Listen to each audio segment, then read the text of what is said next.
The following audio comes from the National Disciple Making Forum by discipleship.org. The theme was relationships, and Navigators Church Ministries led a track called Disciple Making Relationships, Get Real and Go Deep. They've provided our listeners with a short free PDF resource called The Start Small, Go Slow Strategy, which leads readers through a pastor's journey to building a disciple-making culture. It's available for free at discipleship.org/navigators.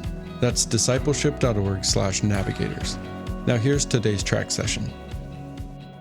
Hello, my name is Justin Gravitt. I'm glad to see you here. I come from Dayton, Ohio. Anyone go on an airplane to get here? Those start in Dayton, Ohio, which you guys probably realize, and lots of other things I won't bore you with. It's my family. I'm a husband of one, father to four, and we have a busy time at our house. If you are here, I figure you're here for one of a few different reasons. One is you're here because you kind of self-identify as someone who is relationally challenged, somebody who's not a people person. Well, you read that and you thought, I wonder what that's about. I want to check that out. Others of you maybe realize, well, I am kind of a people person, but I have people close to me that are not. And I'd like to learn a little bit more about them and maybe how to help them. And then there's others of you that maybe you were told to come to this. And you're trying to figure out, well, why am I here? I hope not, but maybe, right? I fit into most of those categories. So I've been awake to the fact that I am a non-relational person for about 20 years. I am an introvert. We're going to talk about what that means. But for the longest time, I didn't have any people sense at all. And what I realized was that was holding me back after relationally hitting my head against a lot of people, causing pain, causing myself pain. I realized there was a problem. And that's true for many of us, isn't it? That we can see in disciple making, when we think about disciple making and talk about it, the first people in are the people who are people. Relationals. Yes, spend time with others, talk to them about God, I'm in. Invite them to hang out with me, no problem. But then there's others of us who think, spend time with others? I don't know, who are these people? Do I like them? Do I even know them? Invite them to hang out with me? I don't know, what are we doing? What are we going to do for that whole time? I had that question for the longest time. So you're telling me I'm going to sit across from somebody or a couple somebodies and disciple them for an hour? What are we talking? They're going to look to me. I don't know what to talk about for an hour. And so we sideline ourselves. We sideline ourselves as non-relationals. You can go to the next one, Roy. So the next one still. So we are on the sidelines, partially because we sideline ourselves. We say, well, that sounds great for those other people, but me, you don't know me, I know me, that's not a fit for me. But you know what else also happens? We are sidelined by the relational people. Because I don't know if you realize this, but a lot of relational people, their self-worth and their identity is tied around other people liking them. And we just don't often give off those vibes when we talk to people. I know I don't. I've had people say to me, relational people, Justin, I've never met anyone like you, because everybody else I can encourage and I can kind of see them light up and it kind of gets through. And, to you, it just seems like it bounces off. And you know what I was thinking as she was saying that? I was thinking, yeah, that does nothing for me. Your encouragement does nothing for me. That was 20 years ago. It'd be a different story today. Because I didn't even process that she was trying to encourage me and, lift me up a little bit. So I was just like, she was telling me things that other people had told me, so I was processing it mentally. Oh yeah, I already know that. I've heard that before. I wasn't processing relationally.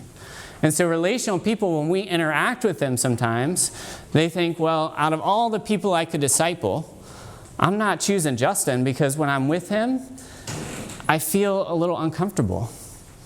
Because when I'm with relational people and I talk to them about certain things, I can see I'm getting through.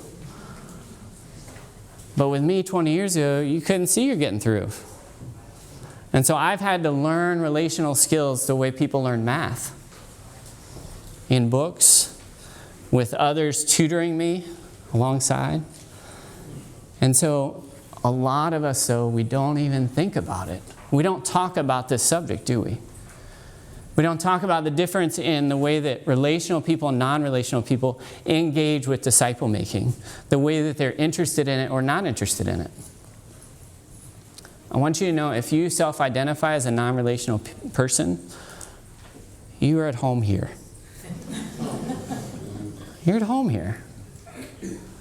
Now I was thinking, all right, so we have tables. The last session, I have been a participant at this event 2 years ago. I have a sense of how you might be feeling after 4 different sessions, the large group sessions, and now another. Okay, here we go. We just had lunch, right? But we're going to talk together and interact some around this issue of how do we not be sidelined? How do we not sideline ourselves? How do we not be sidelined by others? But then how do we grow into freedom from our relational difficulties? Disciple making must be relational. Must it? I don't know. We hear that a lot, right? That's the line. Is that a biblical idea? What do we think? Let's think together, throw out any verses that we can think supports the idea that disciple making must be relational. Yes, 1 Thessalonians 2:8. We loved you so much that we shared not only the gospel of God, but our lives as well, because you had become so dear to us. Excellent. Others? Acts 2:42, 4:7. Tell us more. Meeting daily. Fellowshipping in one another's homes. I was a missionary in Thailand for a number of years. Our first week that we were there in our home in a Thai neighborhood, our neighbors just walked into our house. Hey. Oh, hey. There's no knocking. But the idea of meeting together daily for non-relationals can sound exhausting. Why would anybody want to do that? But we do have that, right? That there is that need. Others, yeah. I was just going to say, Jesus said, come follow me. Relationship. Yes, come follow me. He invited us into relationship, didn't he? When he invited his 12, what did he say? Does anybody know that? Mark 3:14. Come follow me home. Okay, that's Matthew 4:19. That's okay. That's a good one too. Mark 3:14. He appointed 12, designated them apostles, that they might be with him, and that he might send them out to preach. Because what Jesus does in disciple making is he invites us into relationship before he sends us out to task. Or to mission is a more comfortable word. Okay? And so yes, it must be relational, which is precisely the problem for those of us who identify as non-relational. For those of us who struggle engaging with other people. Think of it this way. God has asked us to do 2 things. You can boil it all down, there's 2 things. Love God, love others. What if the loving others part you can see you're not so great at and you don't even like it? It's the reality sometimes. And so what do we do about that? There's a lot of terms that we need to define before we get much deeper into this. First one's term introvert. In our culture, the word introvert is thrown around synonymously sometimes with those who are socially awkward. That's not a good definition. Okay, an introvert is a person whose attention is aimed inward and whose energy is replenished through time alone. So I am an introvert, and so when I move through the world, my attention is focused in here. It's focused either on what I'm thinking, what I'm feeling. I'm not focused on others. I had to learn to do that. But naturally, that's not how I operate. And to replenish, to refuel, I need to get time alone. Or maybe just with my wife. But I can't refuel in a room like this. That's just not happening. So introversion, there's nothing wrong with it. About 1/3 to 1/2 of the population are introverts. We are an extroverted culture in America, very much so. Yeah, that's a great question. So I would say it's not necessarily pride, but it can become pride. Okay, and we will get further down into that later on. And just so you know, I wanted to mention this at the beginning, but I didn't. I'm going to have at the end, hopefully we'll have 15 minutes for questions as well. But that's a great question. But what psychologists and psychiatrists will tell you is that this is inborn. This is not a choice that we're making, to refuel that way our attention. That's part of our design as people. Yes. Yes, and we will get to that. Next term we need to define, shyness.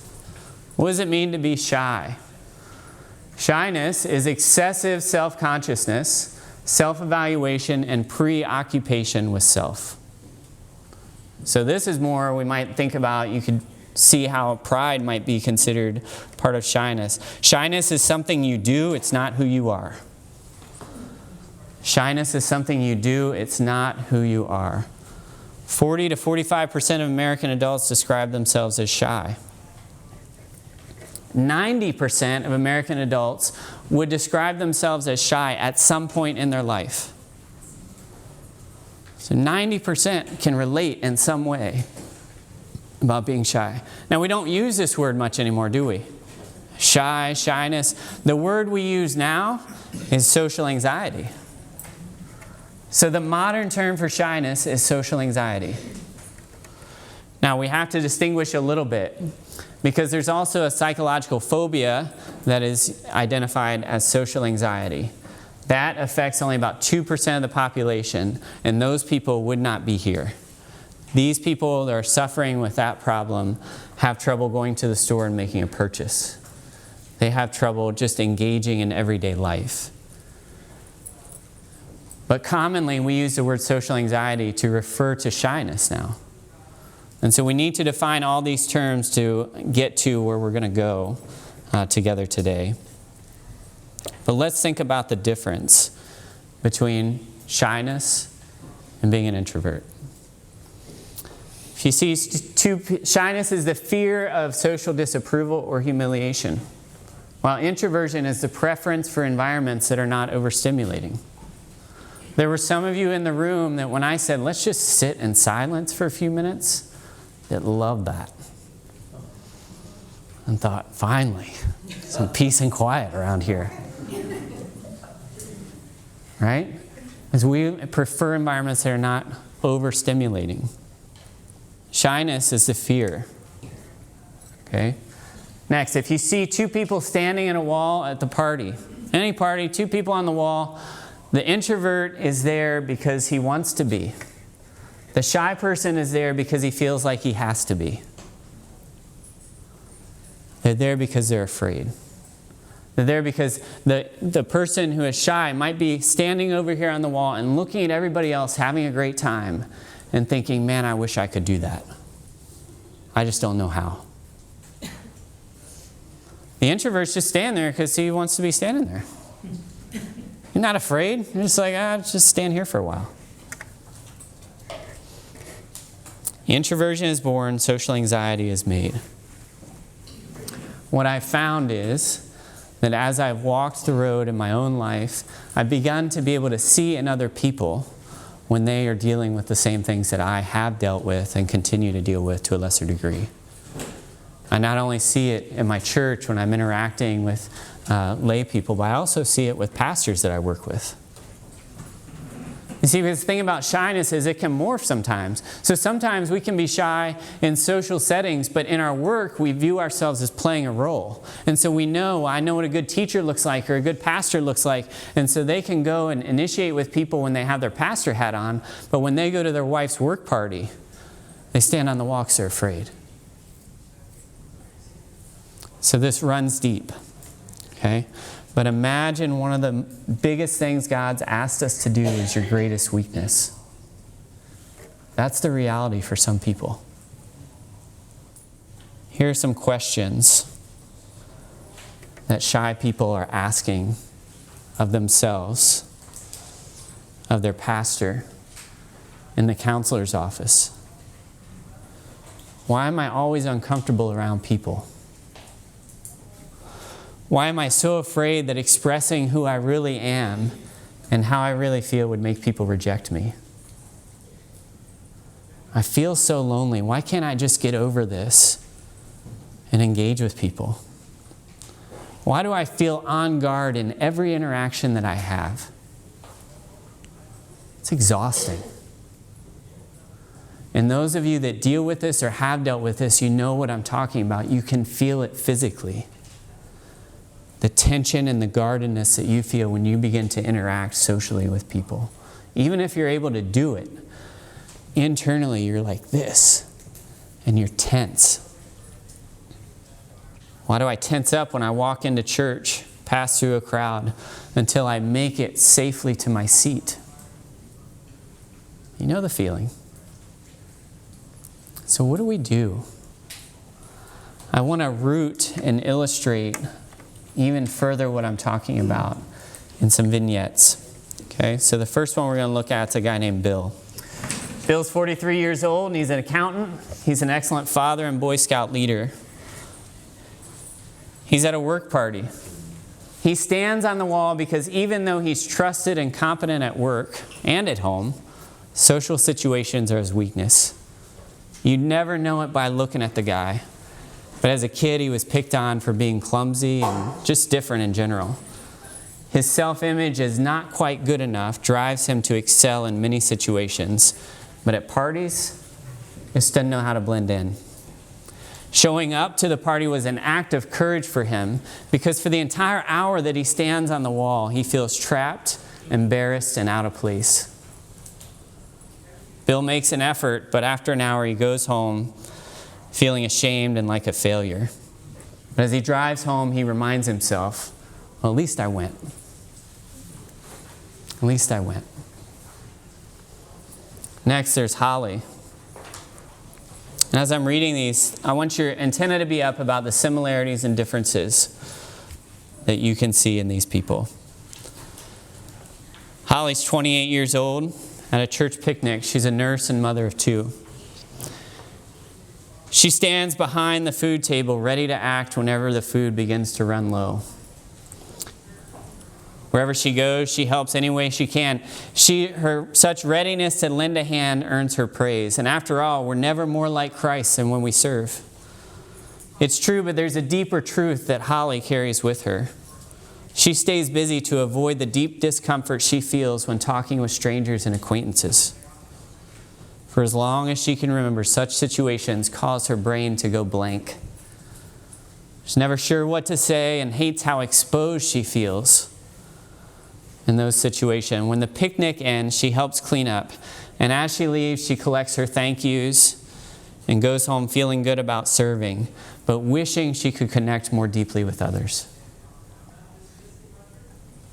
Finally, there's Alan. Alan goes to a child's birthday party. He's a high school English teacher. And he's taught at a Christian high school for the past 8 years. At school, he's engaging and assertive. In his mind, that's what great teachers look like. His quick wit and warm smiles have made him a favorite of both students and faculty. Today, he's driven his 7-year-old daughter to a friend's party and he brought some papers to grade.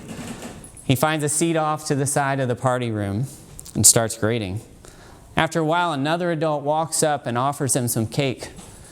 Without looking up, he says, "No thanks." An hour later, his daughter appears in front of him as the party ends and they go home.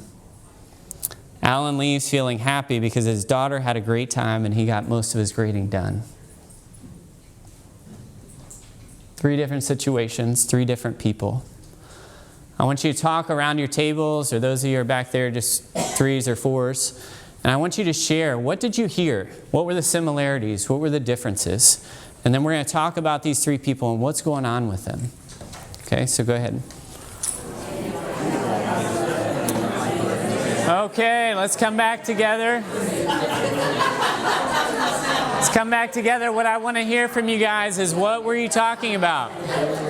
What were the similarities that you saw? What were the differences that you saw? Okay? There's a lot of talking, so I know you have things. What did you see? Yeah? They all did really well in their work environment, their roles that they played there. Yeah, so they all did really well in their work environment and professional lives. Excellent. Other similarities? All parents. All parents. Okay? They all They're all what? They all win. They all went. They all engaged somewhere, right? Life demands that of us, doesn't it? I wouldn't say they engaged. They all They all went. They didn't all engage with people, but they all went and engaged with some event, right? Okay. All right. Yep. So they physically went somewhere, right? What else? Some use tasks to avoid interaction. Some use tasks to hide, really, right? Yeah, so that was a difference, right? Yeah. So why did he do that? He wanted to grade papers. Task-oriented. Was Alan an introvert, and did he have shyness issues? Not that we know of. All we can see is that he is exhibiting the traits of an introvert, but also somebody who's non-relational, right?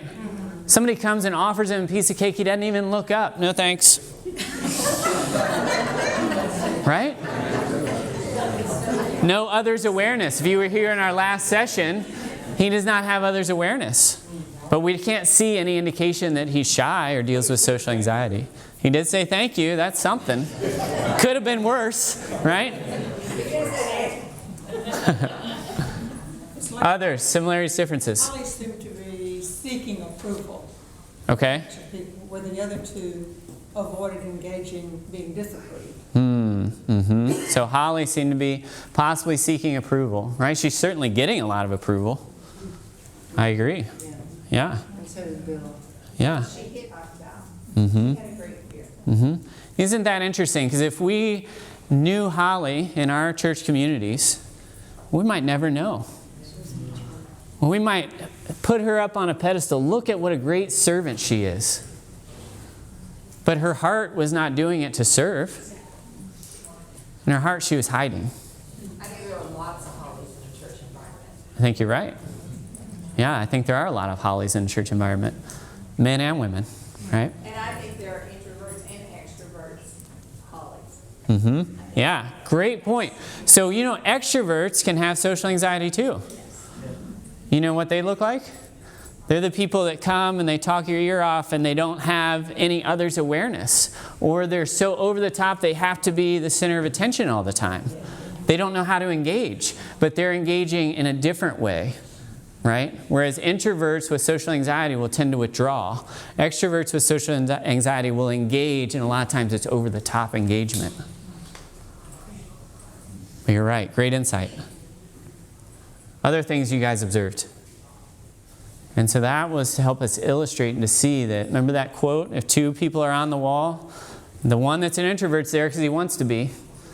Those with social anxiety are there because they feel like they have to be, they feel trapped. So Alan, the guy who didn't talk about feelings, he doesn't feel trapped. He's just doing his thing, right? But he's also not aware of others. Let's think about if a disciple maker was looking for someone to disciple, how might they respond to these three people? Here's what I think. I think if someone was looking at Bill, now we're thinking about not experienced disciple makers, but new ones. People who haven't done this much. Okay? With Bill, here's how I think people experience Bill. His colleagues like him, but feel pushed away by his presence. Not in an active way, but in a subtle, our interaction really doesn't really matter to me kind of way. Disciple makers may feel intimidated by him and wonder if they could really help him. Externally, it looks like he has it together. And so they're unlikely to pursue him because they would be depending on other people wanting their help. And Bill's not putting that vibe out. He's got it together. Right? Holly. Those who know Holly wish they could be selfless like her. As they talk to her, they feel insecure because she never really engages back. She's polite, but sticks to pleasantries, and then conversation kind of dies. Disciple makers may feel insecure because she is such a great servant. Others may feel put off because of her disinterest in conversation and talking together. And so they're unlikely to pursue Holly because they don't feel like they're good enough to help somebody like Holly. Alan, some parents thought Alan was abrupt and a bit rude. He didn't talk or engage at all, but other people in the room envied his confidence to just do what he wanted to do with that time. Disciple makers may be put off by his lack of social skills, but I think out of the three, he's the most likely to have somebody approach him for discipling, because he would be convinced that he needs it, right? He could be easily convinced, well, yeah, I guess everything in my head, he hears about disciple making from a sermon or something like that. Oh yeah, I guess I should do that. And then he would engage and other people might engage him. But as you can see, non-relational people are not putting off vibes. Hey, you could really help me. I'd love to spend time with you. So what do we do? But before even what do we do, what are the roots? Because we want to get down to the roots of what is causing social anxiety. What is causing shyness? Introversion, that's born, that's fine. There's no need to do anything about that. But our lack of ability to engage and to love others, that's what we need to think about. You see, I came to a point in my life where I realized other people didn't enjoy being with me. They didn't run away. I mean, it wasn't like a horror scene or anything. But when I would talk to people, I mean, I felt uncomfortable. And then I kind of felt like they were uncomfortable. And then, it was, how it goes. So then, I realized, okay, well, people that I'm acquaintances with, they're first going to talk to other people. And if I happen to be around, they're talking to me. And I had to deal with the fact that God had called me to love others, and they were not experiencing love from me. It was hard. Now, I like to challenge people, so there are still times that people don't like interacting with me, but I know it's happening. And it's not all the time. And so if we are going to be a follower of Christ, let alone a disciple maker, God has called us to love others. Well, are we really loving them if they don't experience us as loving in general? I would suggest that we're not. And I would also suggest that a lot of that is on our shoulders. So what are the roots of this, and what do we do about it? Let's look at Bill. So Bill, in our description here, if you look at his self-image, we have a slide, I think, coming up. He was always picked on growing up for being clumsy and just different in general. His self-image is not quite good enough, drives him to excel in many situations. Hurts. If you were with us last session, we talked about relational hurts. A lot of times we absorb these as children or whatever, and we take those hurts, and then we view ourselves in a certain way. And then we act out of that image. And so for him, that's what it was. Let's look at Holly. Next one. So Holly stays busy to stay away from the deep discomfort talking with strangers and acquaintances bring. She hates how exposed she feels in those situations.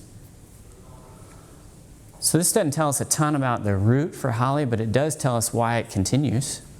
Because when those situations occur, she feels exposed. And that means when she is feeling exposed, she feels like there's something not quite right inside that others might see and run away from. Let's think about Alan. We'll do this quote first. So, control. So both of those are trying to control others. Okay? Both Bill and Holly. Control is our own personal version of the way we try to guarantee love and security, so we won't have to trust God. So the way that Holly manipulates others to giving her love, and that's a harsh word, and I get that. And I'm not suggesting that for Holly it's even that conscious. It may or may not be. But what she is doing is she is trying to get love from others, and she has found a reliable way to do that by serving. And it also conveniently keeps her out of those situations that make her so uncomfortable. And so for her, it does exactly what she wants. It keeps me from having to engage in those discomforting situations. And it also gives me love from other people. So she's controlling and manipulating. For Bill, he's getting that at his workplace. He's doing an excellent job, right? That's his goal. And so that others can look at him and think, man, he's really good at this. And they give him praise for being an excellent accountant. And so we manipulate people, sometimes even when it looks like we're trying to serve them. We're not, we're serving ourselves. So these are the roots. Alan, we talked about Alan. Alan was happy and had a good time. I don't know why it says she had a good time. He had a good time, and he was able to get most of his grading done. Alan doesn't have a shyness issue, as we said.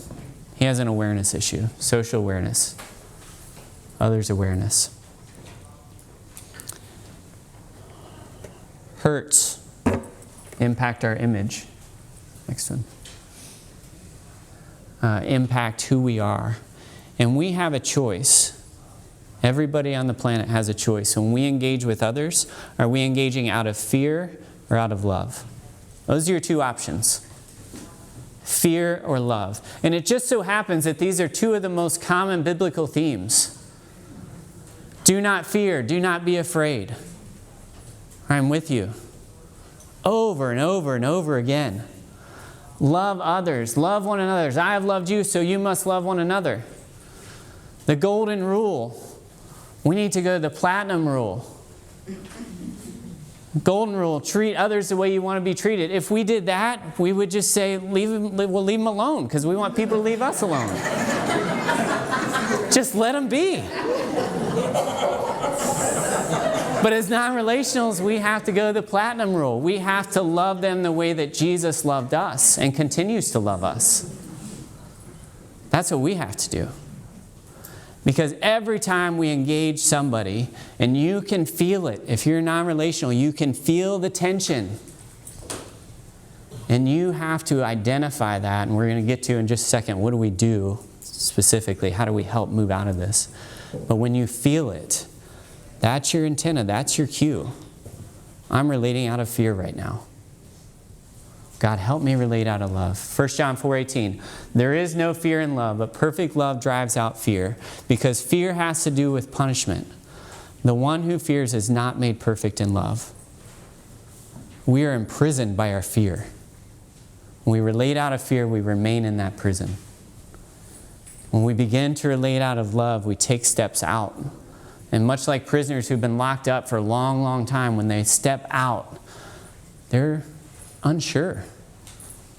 They're apprehensive. What is this going to be like? Spiritual maturity cannot exist apart from relational maturity. It cannot. We have missed this in the church. We identify spiritual maturity as knowledge or doing. All right, so at the top of that sheet that you guys have, first one, it says, spiritual maturity is revealed more by our relating than by our knowing or our going. When I'm in social settings, church social settings especially, I love to do that with the pastors that I work with, because I learn about who they are really. Not what they know, not all the ways they serve other people, but how are they engaging with people? Are they engaging out of fear or out of love? And I can see it because of my path and what God's done. How do we help those who are struggling? 3 things. First one is awareness. We have to recognize that shyness is what we do, it's not who we are. Otherwise, we're stuck. If it's who I am, I'm stuck, I can do nothing about it. But God didn't create us that way. He created us to engage and love others. The first thing we have to do is become aware of it. And when I help pastors and others begin to take steps towards freedom in this, first step is I have to help them become aware. Some of them are like Alan, they're not aware at all. And so I ask questions. And tell me about, at that picnic, what did you do? Who'd you talk to? Oh, I was busy keeping things going, this, that, and the other. Oh, interesting. Is that what you normally do? Well, I do what needs to be done. Huh. Okay. And so we begin to talk. What about other situations? And so those that we're discipling, if we want to know who they are, we need to experience them in different situations so that we can see that. I cannot see that when I just meet with somebody across the table at the same place every other week. So I got to go be with them in things that I'm doing or things that they're doing. The other thing we need to help them become aware of is the why for them. So just like we saw for Bill, he is made fun of. Holly doesn't like how she feels. For me, the guy that helped me first in this, he said, Justin, I realize that you don't really talk to people at our large group meeting. Why is that? And I said, I don't like small talk. It's kind of pointless. He said, what do you mean? I said, well, I'm supposed to ask them, how are you doing? I don't really care. They're going to ask me. So I said, they're going to ask me how I'm doing. They don't really care. It's just this game that we play, and I'd just rather not play it. And so I didn't play it. And he said, Justin, have you ever thought that maybe you could help somebody by engaging them and asking them that question? I said, no, I have never thought about that. So I have not been in that situation other than on the student side. So as a student, college, you get participation grades. I didn't care. Like, all right, dock me 20%. That's fine. Just do whatever. So I don't know. That's a good question. I'm not the guy to answer that one.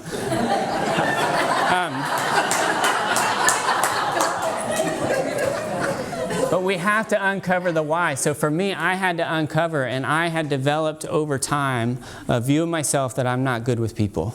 I'm just not. And not only am I not good, I didn't really mind that I wasn't good because my heart for people was not developed. And for disciple makers, when they look at people like us, they might say, well, they don't really care about people. Well, sometimes that's true. The other times, it's not true, but they just can't see it because of our social anxiety and shyness issues. We really do care and want to engage, but we just don't know how. And so we get passed over and sidelined. So we need to help people become aware of the root. Where does that come from you? A great book on that, Understanding People by Larry Crabb. Larry Crabb has a lot of great resources on uncovering what is going on in there. And why are you relating the way that you're relating? Inside Out's another great one that he has published. So awareness is the first one. Authenticity. So this is one of the first problems or first obstacles that we come to when we start helping somebody through shyness issues is the authenticity thing. Because what we're encouraging them to do is to engage with people, and in our culture we have to engage with people in certain ways. And so we have to ask, how are you doing? Well, yeah, I need to ask that, but I really don't care. So you're telling me I should ask anyway? Yeah, you should ask anyway. Okay. And what about when they ask me how I'm doing, and the reality is I'm not doing well because I don't even want to be there? What am I supposed to say to that? Am I just supposed to say good? Yeah, that'd be fine. Say good.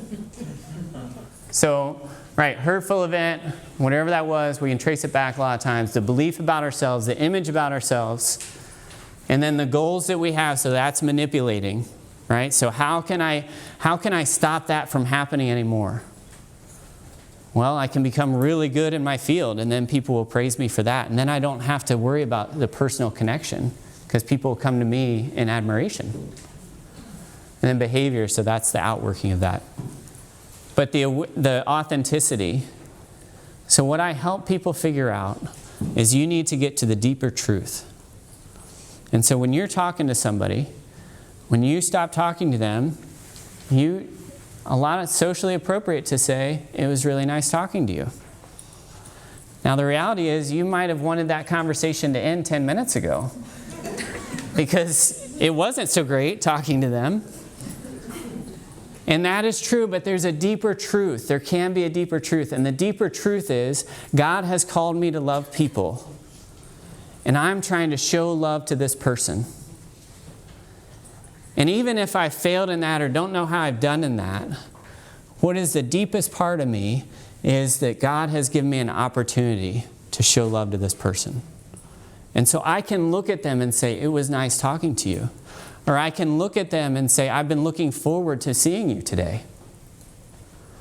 Now the reality is, on a certain day, I might have wished that they'd canceled. I mean, that's just a reality for some of us. But we can get in front and say, I've been looking forward to this because at the deepest part of who I am, God has called me to love others, and He's given me another opportunity. And so for a lot of non-relationals, when we start walking through the process, when we hit that obstacle of authenticity, it really helps us to move through that because I can be authentic and socially appropriate at the same time. And a lot of times we don't feel like we can until we understand that deeper truth principle. So awareness, authenticity, and finally action. So where is the front line for you to engage this battle, or for the person that you are working with and helping to engage the battle? For some, it is a work party coming up. For others, it's I'm going to go to church instead of making a beeline for my seat. I'm going to choose to find somebody and ask them how their week was. And so, I can't tell you where that is or where it should be. It's going to be different for every person. But as we're engaging people in that, we can help them process it. Well, what do you think that looks like for you to take a step out of your comfort zone to try to love somebody and not protect as much? And you have them do it and they come back. How'd you feel? What was that like? How'd it go? And sometimes we need to coach them on people skills. Other times we just need to encourage them because they will probably feel awkward. Okay, well, yeah, you felt that way, but the more we do it, the less you feel that way. And even if you feel that way, what does God call us to do? Awareness, authenticity, and action. A relational mindset. Okay, in a moment I'm going to have you return to your table discussions. And I want you to talk about those three things: awareness, authenticity, and specifically action. Now, there are some non-relationals in the room. Around your tables, you don't have to talk about yourself. You could say things like, well, I think if I was helping somebody, this might be a good place to start, or this. And so just so we know, we can create a little bit of that distance that might make us feel a little more comfortable sharing if you need that. If you don't, that's okay. Okay, but let's take 7 minutes, and we're going to engage around the table on those questions. Awareness, authenticity, specifically action. Spend most of your time there. And then we'll share back, and then we'll have a little bit of time for questions. All right, let's come back together. Wrap up your conversations. What were the things that came out of your discussions? What were some of the things that were shared around your table? What were some of the things that were raised as you guys were interacting together? Okay, we're with me? Okay, what did we hear? What did we talk about? I see all talk before I start again, and then silence. Okay. Yeah. What did you guys discuss? What came out of those discussions? We had a lot of discussion. Yeah, so the interaction, right? I've seen, I don't know who said this, but somebody said introverts don't know how to make friends. They just get adopted by extroverts. You hear that? I thought of that and I was like, there's some truth there. I can see that in my own life sometimes. But so normally we're open, right? When people are interacting with us and they're easy to talk to, great. And so, yeah, but the interaction, there's a whole other workshop we could do on that. Other things that came out of your discussions? Yeah, excellent. So preparing something beforehand, right? So this is big. So I have a disciple-making scale that I've written about. There's the relational side and the intentional side. And people who are intentional are normally non-relational. Okay, and so the relational people, what I work with them a lot on is becoming intentional. So how do we do that? Well, those of us who are non-relational, we're normally pretty intentional. And so we can take the time before we get into a situation and think, okay, what can I ask today? What I have to do is think about, what am I going to share today? Because for me, I always get slipped up by the question, how's it going? What's new? I don't know. And so I think about, as I'm driving to a social setting, I will think about, okay, I'm going to get that question. What am I going to share? What am I going to share? And sometimes I forget, in the situation, my mind will go blank, and I still do that. Okay, that's all right. Another simple acronym that I use a lot in those settings is FORD. F is for family. O is occupation. R is recreation or hobbies. And D is dreams. This is so helpful when you're at a wedding or some other place where you're going to be talking to people. And, if you don't talk, our culture it's awkward, right? If you're not talking. Not every culture is like that. That's a means of being an extroverted culture. Yes, family, occupation, so what do they do for work? What's their family? What do they do for work? Recreation, so what do they enjoy doing when they're not working? Why do they like that? So we can, big conversations to have. And then last one is dreams. Where do you see yourself in 3 years? Or what do you feel like God is doing? If you're talking to a believer, or where would you like to be? Career-wise. There's all sorts of things. So for me, that's just an anchor that helps me. That when I'm in that situation, I can't think of anything to ask, I go back to those. Well, when they ask you those same questions back. What? Say that again? Whenever they say, well, what about you? And they ask you the same question back. Right, that's great. So I actually like that now because so what I find is people are either askers or talkers. I'm very comfortable asking. I'm less comfortable talking, and I'm really bad right now. This is one of the things I'm currently working on. But I'm really bad at just sharing things when somebody hasn't asked about it. My dad and I are complete opposite. My dad will share with anybody, and it's not like he's talking your ear off. It's like, oh yeah, you want to hear it? I really struggle with that. But he doesn't ask a lot of questions. And so growing up, that was a struggle for me because I interpreted that as he wasn't that interested in what was going on. His take, because we've talked about it, was, well, I didn't want to intrude. I thought if you had something you wanted to share, you'd tell me. All right? We're on both sides. So we're askers or talkers naturally, yeah. Well, related to that, when you Right. Exactly. Yep. And that's where we have to get to that platinum rule, right? Because some things that work for lots of people, when people are doing it to me, it doesn't do anything for me. But I've had to learn, well, most people are not like me. And so when I can help and engage and encourage, that really seems to bond and get a lot of trust, right? And allows me to love them the way that God has called me to love them. All right, we have about 10 minutes for questions. Yeah. So you're talking about reaching them in terms of social skills, engaging others, stuff like that. Yeah, I start right away. So I have, you saw my family, 8, 6, 4, and 2.